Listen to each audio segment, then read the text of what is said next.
আজকে ঠাকুর দেখতে বেরিয়েছে আমার সাথে এমন একটা ঘটনা ঘটবে বুঝতেই পারিনি।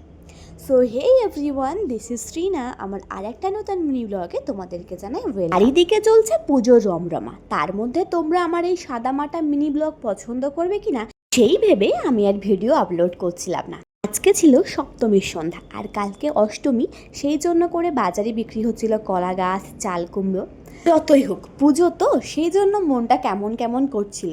আর ফোন খুললেই সবার ঠাকুর দেখতে যাওয়ার ছবি, সেই জন্য ডিউটি থেকে ডাইরেক্ট বেরিয়ে পড়লাম পুজো মন্দিরের উদ্দেশ্যে। কিন্তু ভাই, এখানে গিয়ে দেখি কোনো মানুষজন নেই, সবেমাত্র প্রতিমার মুখ খোলা হচ্ছে। কি আর করা যাবে, মন খারাপ করে বাড়ি চলে আসলাম।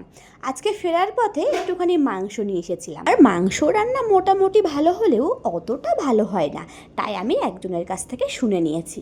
তো প্রথমেই মাংসটাকে নুন আর হলুদ দিয়ে তেলে ভালো করে ভেজে নিলাম, তারপর নানা রকম মশলা কষিয়ে দিয়ে দেবো। আর আলু ভাজতে গিয়ে দেখো এখানে আমি আলু পুড়িয়ে ফেলেছি। সবাইকে দেখেছি গোটা গোটা রসুন খাই, তো আমিও আজকে গোটা রসুন দিয়ে মাংসের তরকারি রান্না করেছিলাম।